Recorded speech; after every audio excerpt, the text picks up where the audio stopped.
এই পর্বে আমরা জানব ব্যক্তি বুদ্ধদেব ভট্টাচার্যকে। বুদ্ধদেব ভট্টাচার্য এবং তার রাজনৈতিক কর্মকাণ্ড নিয়ে রয়েছে যেমন বিস্তর বিতর্ক, তেমনই রয়েছে নানা বিষয়ে তার সুখ্যাতি।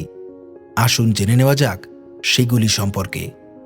একসময় উইপ্রো চেয়ারম্যান আজিম প্রেমজি বুদ্ধদেব ভট্টাচার্যের কর্মকাণ্ডের জন্য তাকে দেশের সেরা মুখ্যমন্ত্রী বলে উল্লেখ করেন। এছাড়া ইনফোসিস কোম্পানির ফিনান্স ডিরেক্টর টি.ভি. পাই তার ভূয়সী প্রশংসা করে বলেন, ১৯ শতকের মতো ২১ শতকেও ভারতের নবজাগরণ হবে এবং তা হবে কলকাতা থেকেই। আমরা কম বেশি সকলেই জানি কমিউনিস্টরা কখনো ঈশ্বরে বিশ্বাস করে না। তেমনি একজন কমিউনিস্ট হিসেবে বাংলার প্রাক্তন মুখ্যমন্ত্রী বুদ্ধদেব ভট্টাচার্য একজন এথেইস্ট ছিলেন। একবার একটি ইন্টারভিউতে বলেন, আমি একজন কমিউনিস্ট এবং এথেইস্ট, কিন্তু যদি আমায় কোনো মন্দিরে যেতে হয় তাহলে বাইরে জুতো খুলেই প্রবেশ করব। ২০০৬ সালের একটি ইন্টারভিউতে তিনি দাবি করেন, তৎকালীন ইউপিএ সরকার বস্তুত একটি ব্যর্থ সরকার, কারণ তারা ভূমি সংস্কার নীতি ভারতে ফলপ্রসূ করতে ব্যর্থ হয়েছিল। তিনি ওই ইন্টারভিউতে বলেন, আমি কখনোই গান্ধী নীতিতে বিশ্বাসী ছিলাম না। আমি আজও একজন মার্কসিস্ট। আমি এও বিশ্বাস করি মানুষের ইতিহাসে পুঁজিবাদ শেষ কথা নয়। ২০১১ সালের লোকসভা নির্বাচনের প্রাক্কালে তৎকালীন মুখ্যমন্ত্রী বুদ্ধদেব ভট্টাচার্য এবং তার প্রতিপক্ষ তৃণমূল কংগ্রেস প্রতিষ্ঠাতা তথা নেত্রী শ্রীমতী মমতা ব্যানার্জির পারস্পরিক দ্বন্দ্ব নিয়ে বহুল আলোচনা চলে। শুরু হয় তাদের নিয়ে নানা তুলনা। সিনিয়র সাংবাদিক সুখরঞ্জন দাশগুপ্ত বলছিলেন, সাদাসিধে জীবনযাপনের ক্ষেত্রে যেমন দুই প্রতিপক্ষ নেতা নেত্রীর মিল রয়েছে, তেমনি মিল আছে ব্যক্তিগত সততা আর শিল্প সংস্কৃতির প্রতি ভালোবাসার ক্ষেত্রেও। দুজনেই কবিতা ভালোবাসেন। অন্যদিকে বুদ্ধদেব ভট্টাচার্য নাটক আর সিনেমা নিয়ে প্রচুর পড়াশোনা। এই দুই নেতা নেত্রীকে খুব কাছ থেকে দেখা আরেক সিনিয়র সাংবাদিক আশিস ঘোষ বলছিলেন, মমতা ব্যানার্জি আর বুদ্ধদেব ভট্টাচার্যের মধ্যে আরও একটা মিল আছে। দুজনেই খুব আবেগপ্রবণ। দুজনেরই রাজ্যের জন্য কাজ করার তাগিদ রয়েছে। বুদ্ধদেব ভট্টাচার্য যে কথাগুলো বলেন তার মধ্যে আন্তরিকতা রয়েছে, এগুলো খুব পরিষ্কার। এমনকি বুদ্ধদেব ভট্টাচার্য যখন শিল্প স্থাপনের ব্যাপক প্রক্রিয়া শুরু করতে গিয়েছিলেন, এটা মনে করার কোনো কারণ নেই যে তার মধ্যে আন্তরিকতা বা আবেগ ছিল না, কিন্তু পদ্ধতিটা ভুল ছিল বলেই তিনি সফল হতে পারলেন না। আনন্দবাজার পত্রিকার প্রাক্তন বার্তা সম্পাদক রজত রায় দুই নেতাকে কাছ থেকে দেখেছেন দিল্লিতে সাংবাদিকতা করার সূত্রে। তিনি বলেন, বহুদিন ধরেই জাতীয় স্তরে বাঙালি ভদ্রলোকদের একটা চেহারা খুব পরিচিত, ধুতি পাঞ্জাবি পরা, ধীরে কথা বলা। এগুলোই দেশের মানুষের কাছে নিপাট ভদ্রলোকের পরিচয়। বুদ্ধদেব ভট্টাচার্যকেও সেই চোখেই দেখেন জাতীয় স্তরের নেতা নেত্রী থেকে শুরু করে সংবাদ মাধ্যম, কিন্তু জাতীয় স্তরে কোনো রাজনৈতিক এজেন্ডা তিনি তৈরি করতে পারেননি জ্যোতি বসুর মতো।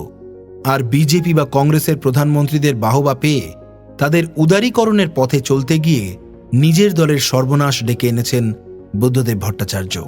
অতি সম্প্রতি সিঙ্গুর সমস্যা নিয়ে পশ্চিমবঙ্গের বর্তমান মুখ্যমন্ত্রী মমতা ব্যানার্জি পুনরায় শিশির অধিকারী আর শুভেন্দু অধিকারীকে চ্যালেঞ্জ করে বিস্ফোরক মন্তব্য করেন। ২৪ ঘন্টা কাটল না, পাম অ্যাভিনিউর বাড়িতে শুয়ে প্রাক্তন মুখ্যমন্ত্রী বুদ্ধদেব ভট্টাচার্য নীরবতা ভাঙলেন। বিবৃতিতে লিখলেন, উল্লেখযোগ্য কোনো শিল্প আসেনি গত এক দশকে। নন্দীগ্রাম ও সিঙ্গুরে এখন শ্মশানের নীরবতা। সে সময়ের কুটিল চিত্রনাট্যের চক্রান্তকারীরা আজ দুভাগে বিভক্ত হয়ে কাদা ছোড়াছুড়ি করছে। সিপিএম পশ্চিমবঙ্গ রাজ্য কমিটির তরফে বুদ্ধদেব ভট্টাচার্যের এই বিবৃতি প্রকাশ করা হয়েছে।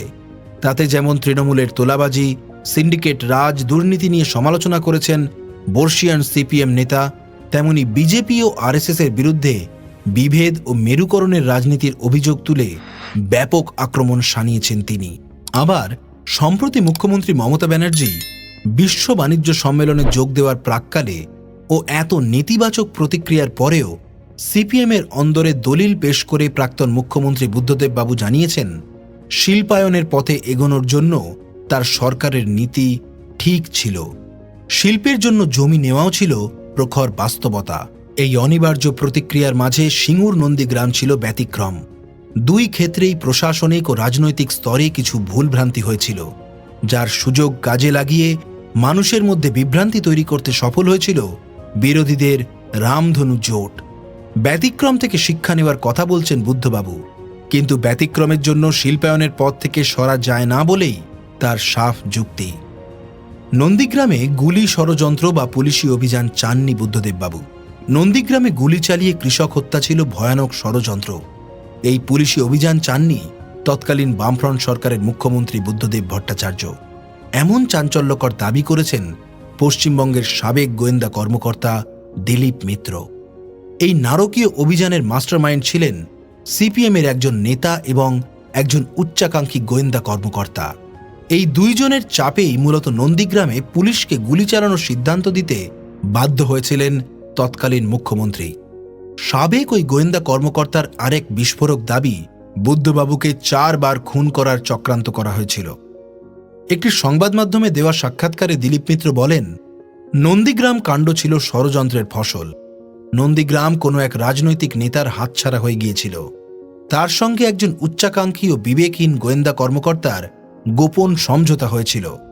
তৎকালীন মুখ্য সচিব প্রসাদ রঞ্জন রায় ও স্বরাষ্ট্র সচিব অমিত কিরণ দেব বারবার নিষেধ করেছিলেন, কিন্তু ওই রাজনৈতিক নেতা ও গোয়েন্দা কর্মকর্তা মিলে ষড়যন্ত্র করে একটি নথি তৈরি করেন। সেটি ব্যবহার করা হয়েছিল দ্বিধাগ্রস্ত অনিচ্ছুক বুদ্ধদেব বাবুকে পুলিশি অভিযানের নির্দেশ দিতে রাজি করাতে। সাবেক আইপিএস কর্মকর্তা দিলীপ মিত্র আরও বলেন, সিপিএমের কয়েকজন কট্টরপন্থী নেতা এই ষড়যন্ত্রে যুক্ত ছিলেন। ইতিমধ্যে নন্দীগ্রাম কাণ্ডে বুদ্ধদেব ভট্টাচার্যকে ক্লিনচিট দেওয়া হয়েছে। গত বিধানসভা ভোটের সময় তিনি বলেছিলেন, নন্দীগ্রাম সিঙ্গুর এক শ্মশানের নীরবতা।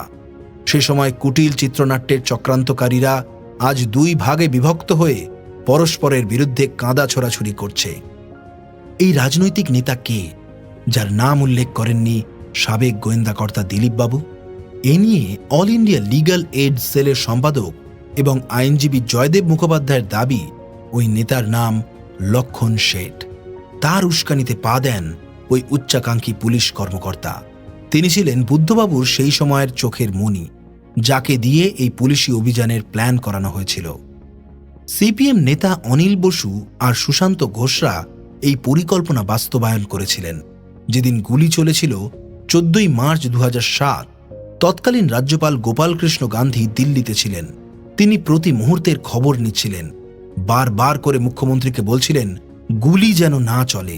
রাজ্যপাল সকাল 9টার ফ্লাইটে কলকাতা ফিরছিলেন। ওই সময় বিমানে থাকার কারণে 2 ঘন্টার জন্য তার ফোন বন্ধ ছিল। যখন কলকাতায় নামেন, ততক্ষণে পুলিশের গুলিতে নিরীহ 14 জন নিহত হয়েছে। জয়দীপবাবু বলেন, দিলীপবাবু যদি এ বিষয়ে বলেন তাহলে সব সত্য ঘটনা বলা দরকার। একটা অংশ বলে বুদ্ধবাবুকে ক্লিনচিট দেওয়া মেনে নেওয়া যাচ্ছে না। গুলি চালানোর ঘটনা সিপিএমের মতো দলে বুদ্ধবাবুর একার সিদ্ধান্ত হতে পারে না। দলের সব নেতারাই এর সঙ্গে যুক্ত। শুধু তাই নয়, ওই সময়ের সরকারি আমলাদের ভূমিকাও তদন্ত করে দেখা উচিত। আমার প্রশ্ন, বুদ্ধবাবু গুলি চালানোর নির্দেশ দিলেন কি করে? আর দিলীপ বলছেন 2001 থেকে 2009 পর্যন্ত বুদ্ধবাবুকে 4 বার খুনের পরিকল্পনা করা হয়েছিল। আমার প্রশ্ন, ওই সময়কালে সিপিএমের শীর্ষ নেতৃত্ব পরিকল্পিতভাবে তৎকালীন বিরোধী দলের অনেক নেতাকর্মীকে খুন ও খুনের চক্রান্ত করেছিল। সেই তথ্যগুলো দিলীপবাবু প্রকাশ করুন। তাহলে বন্ধুরা, আমাদের আজকের পর্ব এইটুকুই। এই বিষয়ে আরও অনেক তথ্য জানতে শুনতে থাকুন আগামী পর্ব।